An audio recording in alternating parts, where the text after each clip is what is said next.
Welcome to the universe and welcome to storytelling broadcast. The Esign Traits, TRAITS, is the name of the magazine, presents story narration for a proposed film which has been adopted from the novel of the same title, Mask Age Blunder. The first episode is Miraculous Resurrection.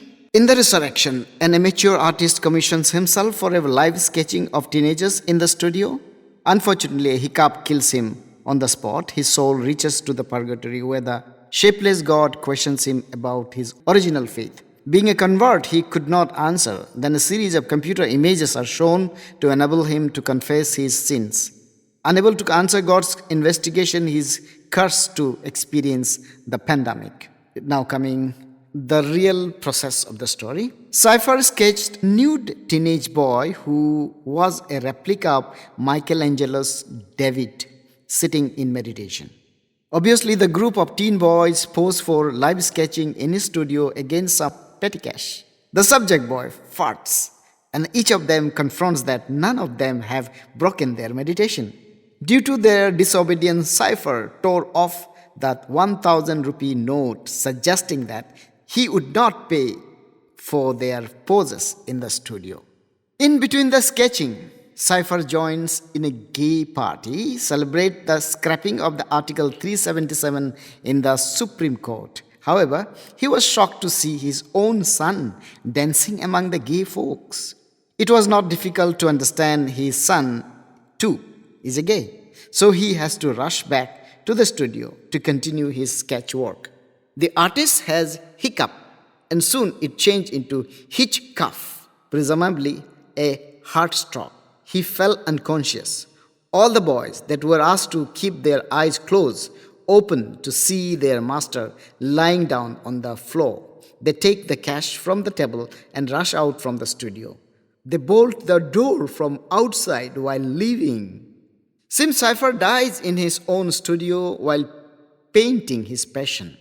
Instantly, he is transported to a place called purgatory because he was an atheist.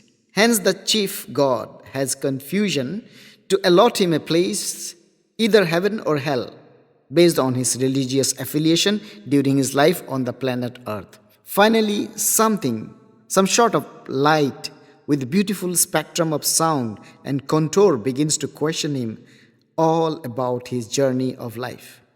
Unable to answer any question about his past life, Cypher is assisted with some clues in the genetic coding form. There are 7 images displayed on the wide screen in the open space, namely infant, childhood, school days, teenager, youth, adult, and the old man. Cypher tries to click on these videos randomly, which presents his biography in a cinematic mode. Most of his memories are enlivened from the records of the sketchbook he possessed. When Cypher clicks on the first image, he is shocked to know about his terrific truth that he was born out of a Bengali mother and a Jew father. He had been knowing his stepfather as his biological father, which was just an illusion. He is also shocked to know that his twin sister, who became blind by the non-medical treatment of a religious saint, has been waiting for him at their childhood cottage since he left his home. The sketchbook has become the life testimony of his activities during his life, which resembles to the decoding tools of genetic progression in his life, one after another. There were some shots of truth which he never knew. However, those truths become crystal clear as soon as the divine authority guide him to match his genetic coding. The end of the interaction is dwindling, for God felt to send him back to the planet Earth to help him pay his penance.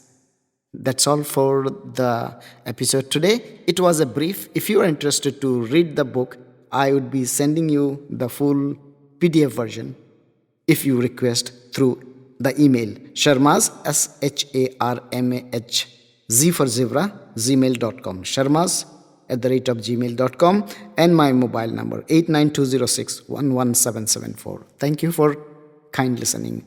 Expect to hear me again in the next episode. Have a nice time.